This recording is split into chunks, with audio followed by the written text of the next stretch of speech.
Not surprised at all, actually. We commuted this morning. It's the worst experience I have every single week, pretty much. If you live or commute in the city, you can relate. Sometimes getting around Toronto can be a nightmare. And a new study has confirmed it. As beautiful as the city may be, it is one of the worst cities in the world when it comes to your commute time. To be exact, the sixth worst city in the world, according to a new study by Expert Market. It looked at 74 cities with a population of over 300,000 or more. The results show that the average Torontonian spends 96 minutes a day commuting. That includes waiting 14 minutes for transit to travel about 10 kilometers. The real kicker here, add it all up, and you're spending about 47 hours a year sitting in traffic or stuck on transit, a story many Torontonians know all too well. Bumper to bumper traffic. That's literally everybody's, it just grinds everyone's gears. It's that bumper to bumper traffic. And you know, I have doctor's appointments in Toronto sometimes, and if the appointment's at 9 o'clock in the morning, I should be leaving at 8, but I have to leave at 6:30. I waited 3 hours at Old Mill Station for a train one time, and for shuttle buses.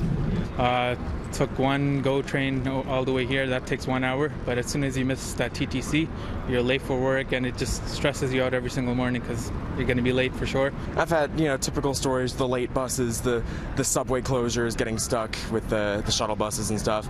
Well, the traffic is horrendous, and so you just don't get anywhere by car. And coming up on City News, we ask you what you think can be done to make the commute better. Really bad. The city needs to do more, I think, to just get everybody moving better.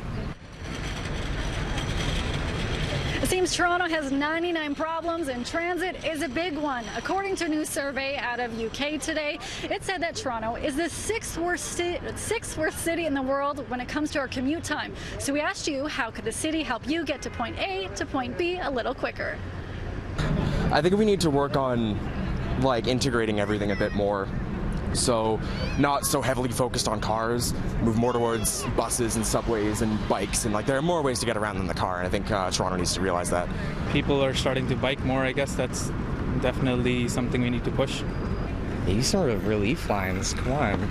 If we had more lines on our TTC, that would be great. Maybe ones going more into the suburban sort of areas. It's not a popular one, but I think we have to get really strict on people coming in from outside of the city, like single occupant vehicles, I think really needs to be cut down on. I know that's really inconvenient for everyone.